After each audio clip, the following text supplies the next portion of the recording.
मित्रों, जीवन और मृत्यु तो इसी जीवन के दो पहलू हैं। अगर कोई इस धरती पे आया है तो उसका जाना भी तय है। इसी संदर्भ में मैं आपको एक कहानी सुना रहा हूँ जो कि एक सच्ची घटना पर आधारित है। यह कहानी मरकर जिंदा होने की है, अर्थात आप इसे पुनर्जन्म या जीवन दान भी समझ सकते हैं। आज के कुछ साल पहले एक व्यक्ति जो कि वृद्ध थे, उनके एक दिन अचानक सुबह में तबीयत खराब हो गई और कुछ ही क्षण बाद उनकी मृत्यु हो गई। उनकी मृत्यु की खबर सुनकर सारे परिवारजन इकट्ठा हुए और गांव वाले भी उनके अंतिम संस्कार के लिए इकट्ठा हुए। तभी उनके पार्थिव शरीर में कुछ हलचल देखने को मिला। ये हलचल धीरे धीरे बढ़ रही थी और ये सभी देखकर वहाँ पे उपस्थित लोग आश्चर्यचकित होकर डरने लगे और कुछ ही क्षण बाद वो व्यक्ति जो मरा हुआ था वो फिर से जीवित हो गया। तो उसी व्यक्ति ने अपने अनुभव साझा करते हुए बताया कि उसे मरने के बाद क्या अनुभव हुआ, उसे मृत्यु के बाद कैसा लगा। तो आइए इसी कहानी के बारे में जानते हैं। उस मरने वाले व्यक्ति के अनुभव सुनाने से पहले मैं आपको बता देता हूं कि इस प्रैक्टिकल दुनिया में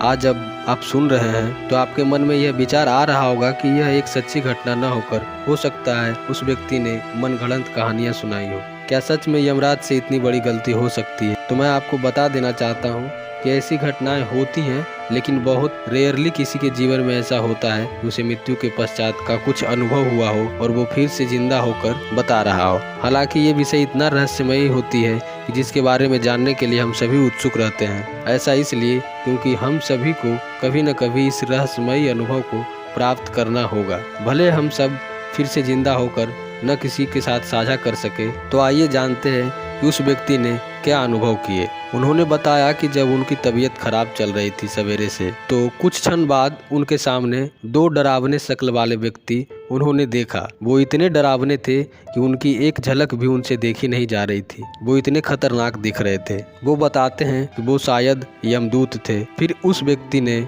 उनकी तरफ एक फंदा फेंका और कहने लगे, चल अब तेरा यहाँ से चलने का समय आ गया है। इसके बाद उन्होंने अपने परिवार वालों को आवाज लगाने की कोशिश की, परंतु कोई भी उनकी आवाज़ सुन नहीं पा रहा था। और तो और यमदूत उस फंदे की मदद से उनके शरीर से आत्मा निकालने की कोशिश कर रहे थे। वो अपने हाथ पैर छटक भी रहे थे, लेकिन उनके पास बैठे परिजन को लगा कि शायद वो अपनी बीमारी की वजह से ऐसा कर रहे हैं या दर्द हो रहा होगा, इस वजह से ऐसा कर रहे हैं। वो फिर बताते हैं कि जब फंदे की मदद से यमदूत शरीर से आत्मा को निकाल रहे थे, तब उनकी पीड़ा असहनीय थी, मानो शरीर का एक एक अंग शरीर से अलग किया जा रहा हो और वो पीड़ा 1,00,000 बिच्छुओं के एक साथ डंक मारने जैसा हो। पूरा शरीर ऐंठने लगता है और शरीर का पूरा खून मानो पानी में बदल रहा हो। आत्मा पूरी कोशिश करती है कि शरीर को न छोड़े, लेकिन फंदे में इतनी शक्ति ताकत होती है कि वो शरीर की हर एक हड्डी को तोड़कर आत्मा को बाहर निकाल देता है। इसके बाद वो आगे बताते हैं कि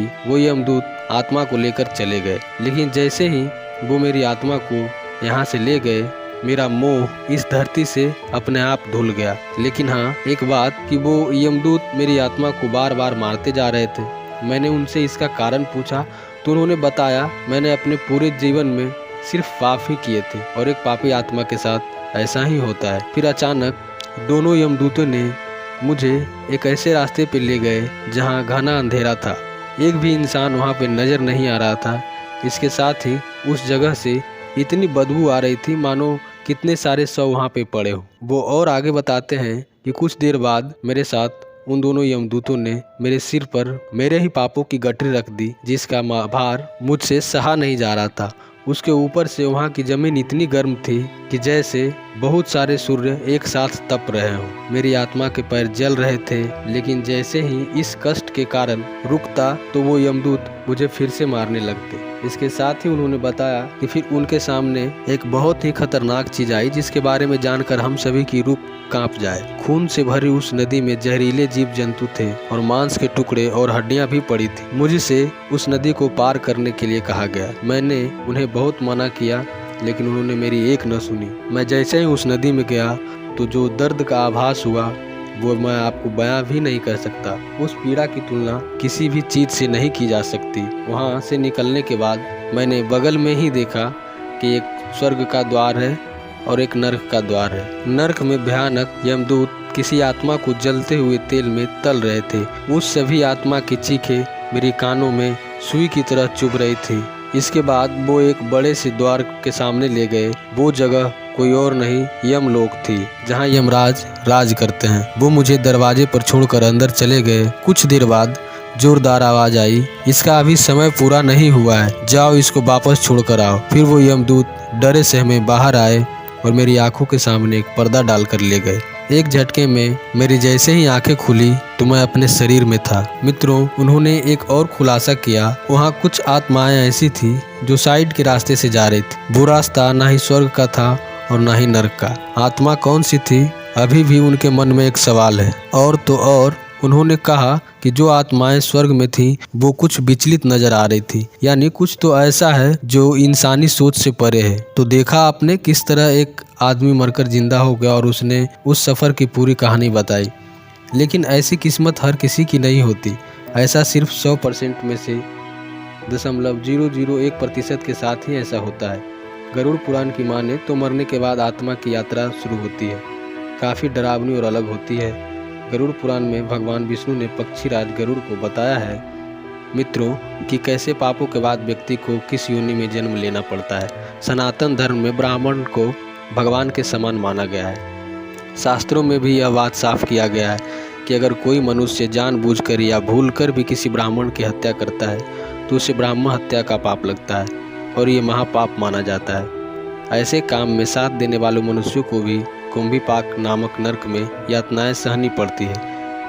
गरुड़ पुराण के धर्मकांड अध्याय 2 में बड़े ही विस्तार से बताया गया है कि जो पापी ब्राह्मण जैसे पूजनीय लोगों की हत्या करते हैं उन्हें मृग, अश्व, सूअर और ऊंट की योनि में जन्म मिलता है। भूख लगने पर भोजन के लिए चोरी करना साधारण पाप है। मन भटकने पर कोई भी वस्तु चोरी करना वह भी एक साधारण पाप है। लेकिन सोने की चोरी करना बहुत बड़ा पाप माना जाता है। चोरी करने वाले मनुष्य या उसके काम में साथ देने वाले मनुष्य तामिश्र नामक नरक में दुख भोगना पड़ता है। वही उसे कीड़े मकोड़े की योनि में जगह मिलती है। वो मनुष्य जो अपनी पत्नी को छोड़ देता है वो अगले जन्म में गंडमाल नामक महारोग से पीड़ित होता है, और जो स्त्री के बल पर दुनिया में जी रहा होता है वो दूसरे जन्म में लंगड़ा पैदा होता है। गरुड़ पुराण के अनुसार उसकी ये दुख उसी को झेलने पड़ते हैं। गरुड़ पुराण के अनुसार